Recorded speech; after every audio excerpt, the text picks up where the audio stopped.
దర్శకుడు సినిమా తీస్తాడు, కానీ కెమెరూన్ లాంటి దర్శకుడు మాత్రం సినిమా చూసే విధానాన్నే మారుస్తాడు. అందుకే సినిమా ప్రపంచం అతను తీసే చిత్రాల గురించి ఆసక్తిగా ఎదురు చూస్తుంది. ప్రేక్షకులు అతని సినిమా చూసేందుకు పోటీ పడతారు. అలాంటి దర్శకుడు ఇప్పుడు తిరిగొచ్చాడు. అవతార్ 3 పేరుతో మరోసారి బిగ్ స్క్రీన్ పై పండోరా గ్రహం తలుపులు తెరిచాడు. కానీ ఆడియన్స్ నుంచి రెస్పాన్స్ అంతంత మాత్రంగానే ఉంది. 2009లో అవతార్ ప్రపంచాన్ని కెమెరూన్ ఆవిష్కరించినప్పటి నుంచి ఈ సిరీస్ నుంచి వచ్చే చిత్రాలకు చాలా క్రేజ్ కనిపిస్తోంది.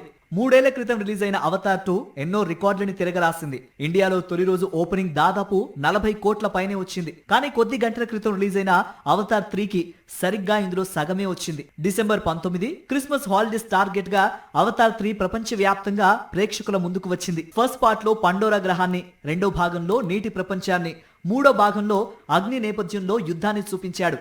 అవతార్ చిత్రాలతో పండోరాలో గ్రహంపై భిన్న తెగల మధ్య యుద్ధాన్ని మరింత ఆసక్తికరంగా చూపించేందుకు ప్రయత్నిస్తున్నాడు కెమెరూన్.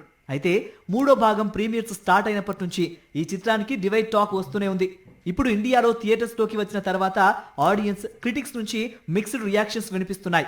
బాక్స్ ఆఫీస్ దగ్గర అవతార్ 3కి బ్రేకులు పడ్డానికి మరో రీజన్ బాలీవుడ్ బాక్స్ ఆఫీస్ లో దురంధర్ దుమారమే. ఈ సినిమా విడుదలై 2 వారాలవుతున్న అవతార్ 3 ఫస్ట్ డే కలెక్షన్స్ కంటే అధికంగా రావడం హిందీ ఇండస్ట్రీలో ఈ సినిమాకు ఉన్న క్రేజ్ ను చూపిస్తోంది. దురంధర్ ను తట్టుకొని సరికొత్త అవతార్ ఏ మేర వసూళ్లను రాబడుతుందో చూడాలి. సాక్షి టీవీ ప్రసారాలను నిలిపివేయటం చట్టరీత్యా నేరం. సాక్షి టీవీ ప్రసారాల కోసం మీ స్థానిక కేబుల్ ఆపరేటర్ను వెంటనే సంప్రదించండి. DTH లో, ఇంటర్నెట్ లో కూడా సాక్షి టీవీ ప్రసారాలను వీక్షించవచ్చు.